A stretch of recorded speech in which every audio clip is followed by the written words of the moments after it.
سلامونه نیکې هیلې مې منې خدای تعالی دې وکړي چې ټول به روغ جوړ او صحتمنده به وئ او د صحت جامې به مو پر تن وي. زه مسیح الارزومن نن یو ځل بیا د اتم لیکچر سره ستاسو په خدمت کې یم. نن موږ د ایم اس ورډ اتم لیکچر دی. په تېر لیکچر کې موږ یو څه تخنیکي ستونزې دی په سبب باندې د موږ لیکچر په نیمایي کې پاتې شوله او نه و ریکارډ شوی، خو زه نن غواړم چې هغه لیکچر پاتې برخه نه مکمله کړو. د څو تېره ورځ موږ بولټس باندې خبره وکړه. بولټس مو پیژندل چې بولټس څه دي، د څه دپاره استفاده کیږي او کوم وخت کې موږ د هغو نه استفاده کړو. دوم قدم کې موږ دا زده کړل، البته موږ زده کیو چې موږ څه ډول کولی شو پاراګراف په پاراګراف موږ نمبر وکاریو یا هم په عموم کې نمبرینګ ته رسو. ښه، فرض کړئ تاسو غواړئ مثلا تاسو دا کمپیوټر دی، غواړئ چې دته نمبر ورکړئ. اول کار خو طبق معمول چې موږ مخکې ووې چې تاسو کړلی شئ چې اول راشئ، مثلا دلته په انټر باندې کلیک کوم، تاسو راشئ نمبرینګ ته. نمبرینګ باندې کلیک وکړئ. اوس په هر وار چې تاسو په انټر باندې کلیک کوئ هلته نوی نمبر تاسو ته درکوي. فرض کړئ تاسو مثلا یو لرئ، مثال په ډول کمپیوټر دی تاسو سره، بل مثلا موبایل دی د تاسو سره، او بل مثلا سی پی یو ده، همداسې ځینې نور وسایل. ښه، اوس وګوره دو ته نمبر ورکوي، هماغه موضوع دلته هم ده. که چېرته تاسو راشئ دلته انټر باندې کلیک وکړئ، تاسو ته دلته بل لاین په منځ کې درکوي. فرض کړئ زه رسم بیرته بک سپیس. زه مثالا غواړم چې دلته د کمپیوټر نه وروسته په دوم نمبر کې موبایل را نشي. مثلا زه غواړم دلته یو بل ډیوایس راشي، مثلا یو ډیوایس دی د کمپیوټر، زه غواړم چې دا راشي. اوس وګوره کله چې زه راشم دا کرسر دلته ځای په ځای کړم او انټر باندې کلیک وکړم، هلته موږ ته څنګه کو یو بل لاین اضافه کوي. نو په دغه ډول زه کولای شم چې دا لاینونه څنګه کړم، چینج یې کړم، البته د لیولونه یې. که زه راشم په ټاب بټن باندې کلیک وکړم، وګوره دا یو ټاب موږ مخته ځو. خو په دو کې اوس که زه راشم دلته دا زه سلیکټ کړم، په دغه ډول راشم دلته دو ته هغه چې دی کوم لیول چې د دو ځای موږ چینج کولی شو او کړلی شو د دو دغه نمبرینګ موډل چینج کړو. مثال په ډول موږ اوس دا زده کوو چې فرض کړئ تاسو غواړئ چې چارجوابه پوښتنې جوړې کړئ، هغو ته به موږ څه ډول دا کاریو. مثلا په ډېرو ځایو کې دا استفاده کېږي، خو زه بیا تاسو ته کورنۍ دنده دغو درس مربوط تاسو ته کورنۍ دنده درکړم. ښه، اوس وګوره دا مختلف فارمټونه موږ لرو. غواړئ چې مثلا رومي اعداد راشي، غواړئ چې مثلا تاسو ته د توري راشي، اعداد دی راشي، ای بی سی دی راشي، په کوچنیو تورو دی.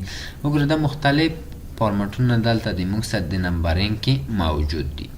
که چېرته غواړئ چې یو دوه درې نمبرینګ دی په دغه ډول راشي، که چېرته غواړئ په دغه ډول، یا هر یو دلته تاسو کړلی شئ چې انتخاب یې کړئ. ښه، دا خو ساده کارونه وو. که چېرته غواړئ چې دا بېرته بیان یوسئ، یو خو به ډایرکټ تاسو چې دلته به کلیک وکړئ، او یو که دلته کلیک نه کوئ، کله چې دلته کلیک وکړئ وګوره د دلته نان باندې کلیک وکړئ، دا به بېرته څه کړی شي، خپل نورمال حالت ته به راشي.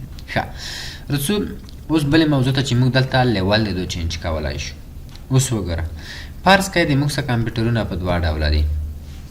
زه رسم په انټر باندې کلیک کوم، کله چې ټاب بټن باندې کلیک وکړم یو لیول مخته رسي، لکه موږ سره پرسنل کمپیوټرونه دي، یا هم د موږ سره سوپر کمپیوټرونه دي. اوس وګورئ که چېرته زه راشم دلته دا زه سلیکټ کړم په دغه ډول او ټاب بټن باندې کلیک وکړم، دا یو لیول مخته ځي. په دغه ډول عین شکل لکه موږ چې مخکې درسو کې دا زده کړ. اوس وګوره لیول مخته ځي، خو تاسو به دلته دا نمبرینګ چې کوم دی دا به سلیکټ کوئ، بیا به تاسو د ټاب بټن پوسته یو لیول مخته بیایئ او د بک سپیس بټن پوسته به دا بېرته لیول یې شاته راوستلی شئ په دغه ډول. نو په دو کې دومره مهم څه نه و، ځکه دا موږ الریډي مخکې ویلي وو. ښه، بله مهمه موضوع د موږ سره دا ده چې ډیفاین نیو نمبر فارمټ دلته موږ ورته ټاکلی شو. فرض کړئ زه رسم دا زه سلیکټ کوم په دغه ډول. زه غواړم چې دلته دا فارمټ چینج کړم. وګورئ رسم ډیفاین نیو نمبر فارمټ ده، کله چې دلته کلیک وکړم وګورئ وګورئ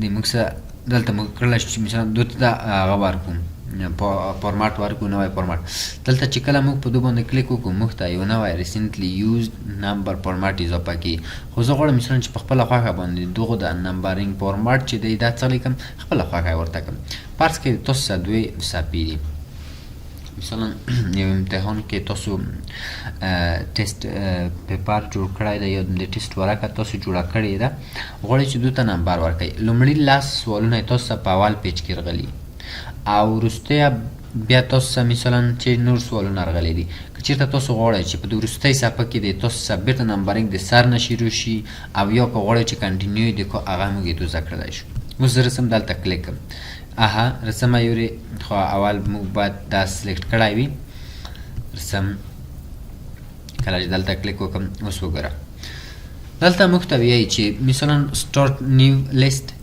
لیست نه هدف څه شی دی چې کنټینیو یې کړه موږ ته صحیح شوله په خپله خوښه باندې موږ ورته وایو چې د دې ونه یې شروع کړه خو که زه ورته وایم چې نه ما ته شروع د 5 نه وکړه زه رسمه دلته اوکې باندې کلیک کړم اوس وګوره شروع موږ ته یې څونه وشوه د 5 نه وشوله همدغه ډول به ده دوام کړو که چېرته غواړئ د 2 نه د هر څونه دلته یعنې په خپله خوښه باندې کړلی شئ چې نمبر ورکړئ که زه اوس راشم دلته اوس وګوره رسمه دا سلیکټ کوم رسم set numbering value ته راځم بل د موږ څه شی دی continue from previous list یعنې کوم ځای کې چې موږ د مخکونی لیست ختم کړی مطابق د موږ مخته راشه اوس که زه په اوکې باندې کلیک وکړم اوس وګوره موږ څه دلته اول څو دی څه 5 دی صحیح شوه په 5 څه به څو رسي 6 به رسي په دغه ډول که چېرته اوس دو ښه مثال څخه لیکېدلی شي فرض که زه رسمه دلته دا چینجوم دا په 5 سي د موږ په 6 سي د موږ څه 9 نمبر دی زه رسمه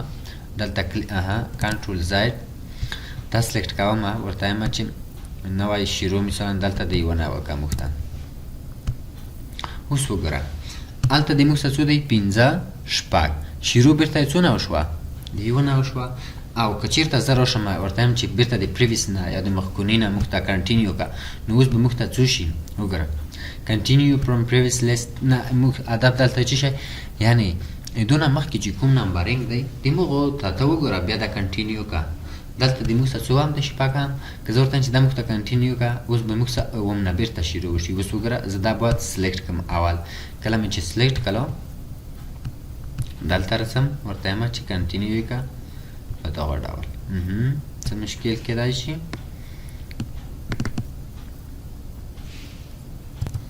ښه اوس وګوره دا موږ سلیکټ کړو ځینې وخت کمپیوټر مصروفه وي یا بالخصوص موږ چې کله ریکارډینګ کوو نو بیا کار نه کوي موږ سره نو زه رسمه یو ځلې بیا ورته وایم چې شروع کړه د موږ سره اوس دلته 2 سلیکټ شوي دي ورته وایم چې مخکوني لیست ته په کتو سره دا موږ ته شروع کړه اوس وګوره که زه راشم دلته خو تاسو خپله دا تمرین کوئ حتما به دلته موږ سره د 6 نه 9 شروع کړي دا بیا موږ په پیج نمبرو کې هم زده کیو که زه دلته راشم اوس وګوره غواړم چې دو فارمات چینج کړم یو کار خو زه دا کاشم چې دو زه دا چینج کولی شم په دغه ډول وګوره کوم چې موږ سلیکټ کړي که راشم دلته زه کلیک وکړم وګوره مخکې د موږ سره دو کار نه کړو ځینې وخت کمپیوټر یو څه مصروفیت کو اول د موږ څه شی دی نمبر سټایل دی چې په کوم نمبر سټایل کې ته غواړئ زه ورته وایم چې الفبې که موږ څه فونټ ورته تغییر راوي دلته تاسو هغه فونټ خلي چې کوم تاسو غواړئ چې وکاروئ دا موږ مخکې هم ویلي وو یو فونټ تاسو ورته انتخاب کړئ چېرته فارسي توري وو یا انګلیش توري وو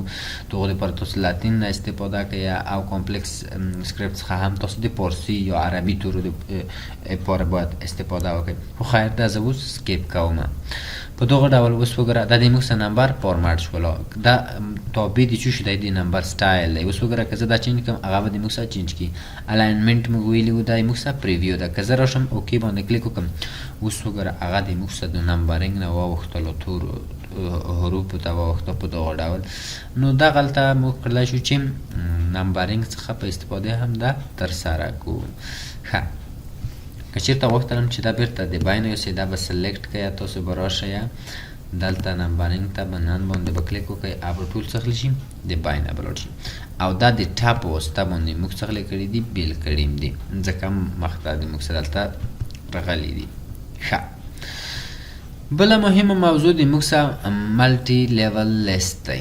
ملټي لیول لیست بیا د موږ سره څه کار کوو. په دو کې موږ دغه درې اپشنونه چې تقریبا په یوه هدف کارول کیږي. په دو کې موږ ملټي لیول لیست جوړولی شو.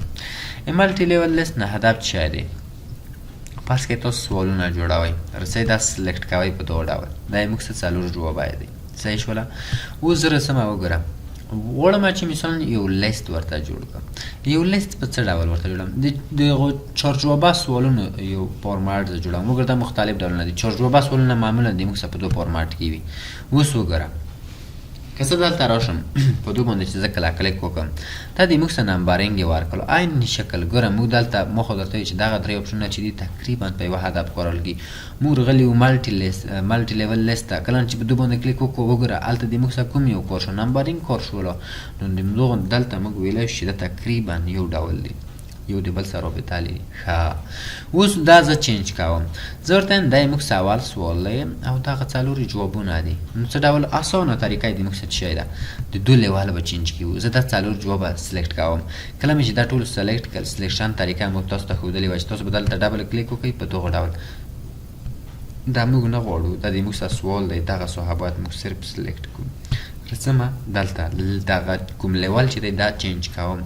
یو کار تاسو دا کړای شئ چې دلته راشئ دو ځل لیول چینج کړئ، یو لیول مخته راشئ په دغه ډول. زه یم چې نه، زه د شارټکټ کی نه استفاده کوم، ټاب بټن باندې کلیک کوم.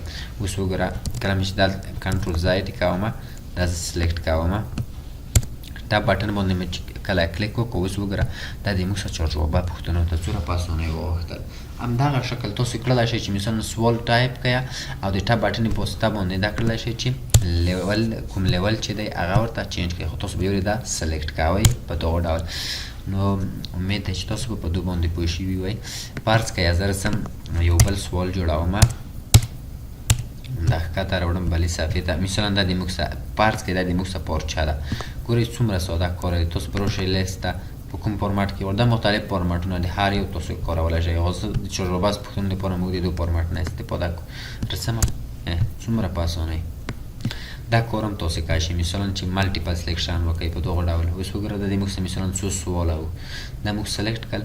دلته موږ رسو ته نمبرینګ ورکوو، مثلا په کوم ډول فارمټ کې ورکوئ، مثلا په دغه کې.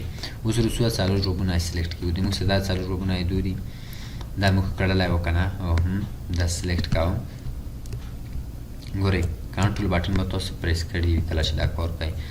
ټاب بټن یو به تاسو ملټي لیست ورکوئ، مثلا په کوم فارمټ کې؟ په دو فارمټ کې. خیر یوسې اوس وګوره بیا ټاب بټن. اوس وګوره څومره په اسانۍ موږ دا جوړ کړلی شوی. نو په دغه ډول تاسو کړلی شئ چې دا څنګه یې کوئ؟ جوړ یې کوئ. ښه بل د موږ سره که چېرته دلته موږ ویو ته راشو، د موږ سره رولر چې دی دا غیر فعال دی. دغه هر لیول چې دلته موږ چینج کوو دلته دو ته انډنټ ورکول کېږي. انډنټ هینډل هم ورته ویل کېږي. دا د دو زموږ کړلی شو چې څه لیکو تغییرات کې راوړو په خپله خوښه باندې. خو دغه موضوع چې دا تر اوسه پورې دلته پاتې ده، دا به موږ انشاءالله دلته بیا زده کوو. دا د موږ سره دلته د موږ سره انډنټ هینډل شته دي. د صحیح شوله دو زموږ دا کړلی شو. صحیح شوله چې دا موږ چینج کړو. خیر دا به موږ بیا دلته بیا زده کوو انشاءالله. نو په دغه ډول تاسو کړلی شئ چې دا لیول د دو ځای چینج کړئ ورته. دا موږ زده کړلی شئ چې په خپله خوښه ملټي لیول لیست ورته ډیفاین کړئ، یو نوی جوړ یې کړئ. مثلا فارمټ یې چینج کولو غواړئ، وګورئ چې دلته تاسو کلیک وکړئ دا فارمټ تاسو ته دلته په پریویو کې ښودل کېږي. مثلا دلته یو فارمټ ورکړئ چې په کوم فارمټ کې ته غواړئ. دلته کړلی شئ چې ورته انتخاب کړئ. مثلا زه غواړم چې دا په الف ب ت باندې وښیم او د په دغه ډول الاینمنټ په څه ډول وي او د دغه هر انډنټ ټکسټ ترمنځ په څومره فاصله وي لکه دلته چې تاسو کتلی شئ. اوس وګوره زه رسمه ده اوکې باندې کلیک کوم. اوس د موږ سره الف ب ت سې ته څه شول؟ چینج شول. نو په دغه ډول تاسو به کورنۍ بخښنې سره تاسو کورنۍ دنده به دا وي چې تاسو به یوه پارچه ډیزاین کوئ د امتحان دپاره. بیا به ښه منظمه خیر فارمټینګ خو تر اوسه پورې موږ ویلی هم نه دی، خو تاسو کورنۍ دنده دا شوه چې تاسو به یوه پارچه ډیزاین کوئ چې هغه به درې تشریحي پوښتنې ولري او هرې تشریحي پوښتنې ته به تاسو یوه اندازه ځای پرېږدئ چې مثلا هلته هغه جواب ورکړي. او په همدغه ډول 15 به څلور جوابه پوښتنې ولري او 2 دونې به باید yes no questions وي یا هم غلط او صحیح پوښتنې چې کومې دي. نو تاسو کورنۍ دنده یوه دغه شوله. ښه بل د موږ سره بل هم ډېره مهم موضوع ده. هر څو وګورئ زه به ریکارډ وګورم چې ریکارډ د موږ ډېر لوی نه شي ځکه مشکلات دي. ښه خیر هر څو یو څو شارټکټ کی دي هغه موږ زده کیو. اول د ټول مهمه او اسانه طریقه د موږ سره الټ بټن ده. د الټ بټن څخه په استفاده موږ کولای شو چې ډېر په اسانۍ سره په خپله خوښه باندې یوه شارټکټ کی جوړه کړو. هدف دلته څه شی و؟ فرض کړئ تاسو څه فایل منیو ته خو تاسو یو کار دلته څه شی کوئ چې تاسو به رسئ فایل منیو باندې به کلیک کړئ. خو اسانه کار څه شی چې تاسو به په الټ اپ البته په الټ اف باندې به کلیک کړئ. تاسو فایل منیو ده. اوس په دوی کې غواړئ چې فایل اوپن کې انفو ګیرئ په آی باندې کلیک وکړه. څومره اسانه. اوس وګوره لوکیشن غواړئ چې اوپن کې د فایل اف باندې کلیک وکړه. پروټیکټ کوئ پراپرټیز سیټ کوئ ورته. یعنی دغه کوم توري چې تاسو دلته ګورئ دا تاسو شارټکټ کی دي په اصل کې. کیو اس د دې موږ سره اوس وګوره هلته موږ ته څه لیکل سلیکټ یې کړه پراپرټیز اډوانس پراپرټیز دې موږ سره چې دي. نو په دغه ډول تاسو کولای شئ چې په خپله خوښه باندې دوی ته څه وکړئ شارټکټ کی وکړئ. بل دې موږ سره وګوره کله چې په الټ بټن باندې کلیک وکړم کله چې په الټ بټن باندې کلیک وکړو هر ټاب صحیح شوه هر منیو ته دلته یو نمبر یو توره یو نمبر ورکړل شوی دی. مثلا تاسو غواړئ چې هوم ته راشئ اچ باندې کلیک وکړئ. غواړئ چې انزرټ ته راشئ نو په ان باندې الټ پلس ان باندې به کلیک وکړئ. هغلته به تاسو څه غلیږئ انزرټ ته به راشئ الټ پلس ان. اوس څوره په اسانۍ سره غواړئ یو ټیبل ورته اډ کړئ ټي باندې کلیک وکړئ. څوره ټیبل غواړئ مثلا زه ورته وایم چې انسرټ کا آی صحیح شوله ما ته په خپله خوښه یو ټیبل دلته جوړ کړه. څو دانې کالم او څو روګانې به ولري مثلا په همدغه ډول زه ده سینډ کوم. اوکې څومره په اسانۍ وګوره موږ ته ټیبل جوړ کړله توري یې کې واچول هغه په هر فارمټ کې چې وي. نو په دغه ډول تاسو تمرین په څه شو باندې وکئ په الټ پلس اف بټن باندې الټ پلس جی باندې الټ پلس اچ باندې او په همدغه ډول الټ پلس ام او الټ پلس ان. دا یو څو شارټکټونه مهم وو. یو اصل کې خو شارټکټونه ډېر زیات دي خو دغه یو څو یې ډېر مهم وو چې دا تاسو باید زده کړئ. یو څو نور هم په الټ بټن کې شته دي چې هغه تاسو زده کړئ. خو د ټولو نه مهم څه شی ده چې تاسو صرف په الټ بټن باندې کلیک وکړئ. وګورئ خو تاسو به اول رسئ په هوم کې به وای د هوم نه تاسو په اسانۍ سره اډرس دهي کړلی شئ.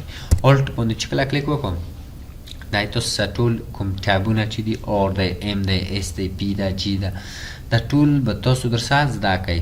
خیر دا کله چې تاسو کاروئ روزمره په دوی باندې تمرین کوئ نو دا تاسو خپله زده کوئ نو انشاءالله دومره سخته موضوع به ده نه وي. خیر کوم 15 شارټکټ کې چې ما تاسو ته وښودل کوشش وکړئ په هغو باندې تاسو کار وکړئ.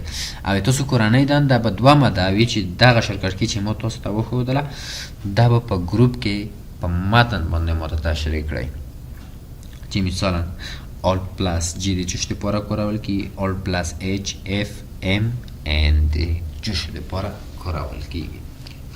نو په دغه ډول موږ په خپله خوښه باندې دغه بټنې جوړولی شو. او کورنۍ دنده خو ما تاسو ته وي چې تاسو به یوه پارچه جوړه کړئ چې په هغو کې به 3 دانې تشریحي پوښتنې 15 تجربه او 2 صحیح او غلطې پوښتنې وي. نو په خپله خوښه چې هر ډول پوښتنې وي او د هر مضمون مربوط راتللی شي. نو نه غواړم چې ویډیو یې دې ډېرې لویې شي ځکه یو څه مشکلات وي د انټرنیټ. نو انشاءالله نوره موضوع به موږ په بل لیکچر کې مخ ته وړو. نو که چېرته تاسو کومه پوښتنه لرئ انتقاد پیشنهاد کړلی شئ د واتساپ د طریقه د موږ سره په ارتباط کې شئ. ارزومند سکلز فیسبوک واتساپ او په همدغه ډول کولی شئ په یوټیوب کې سرچ کړئ هلته به د موږ نمبر تاسو ترلاسه کړلی. نو تر بلې راتلونکي لیکچر پورې تاسو په پاک راز سپارم. هر چېرته چې وئ ښاد، اباد، سوکاله او خوشحاله اوسئ. خدای په امان.